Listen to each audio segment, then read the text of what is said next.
মধ্যে 72টা আলামত হবে।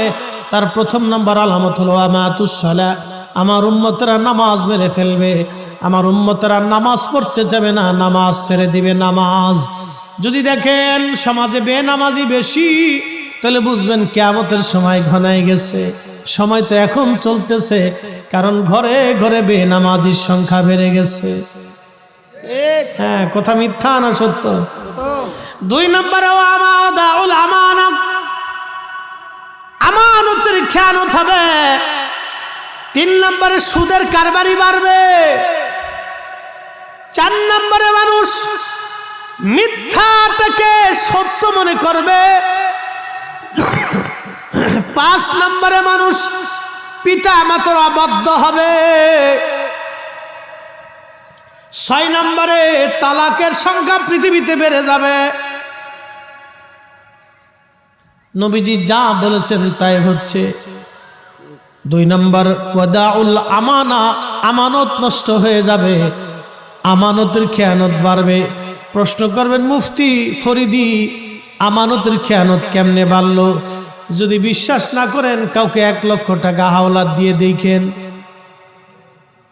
আমানতের খেয়ানত বাড়বে। ছেলে বাবাকে বিশ্বাস করবে না, বাবা সন্তানদেরকে বিশ্বাস করবে না। আসলেই বাস্তব।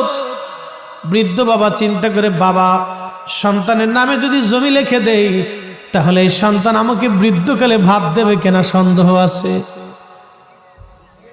কথা বলেন ঠিক কিনা? এটা চলতেছে, এটা রানিং চলতেছে। বদাউল আমানা, আমানতের প্রচুর খেয়ানত বাড়তে থাকবে। উম্মত তখন বুঝবা কিয়ামত খুব কাছে চলে আসছে।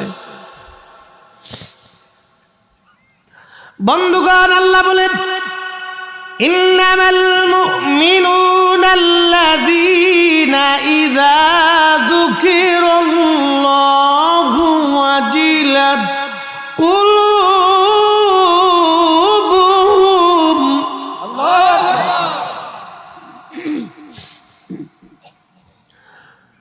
ওয়া ইযা তুলিয়াত আলাইহিম আয়াতুহু যাদাতুহুম ঈমানা।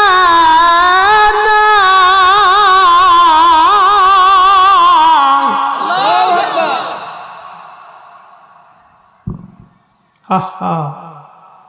বলেন তো, আল্লাহর কালাম ভালো লাগে না খারাপ লাগে? এই কালামে আল্লাহ মুমিনের 2টা পরিচয় দিতে যায়, বলেন, ও আমার মুমিনরা শোনো, নিশ্চয় তারাই মুমিন হবে। আমি মালিকের স্মরণ যখন অন্তরে আসবে, তখন আমি আল্লাহর ভয়ে অন্তরগুলি কাঁপতে থাকবে। শুধু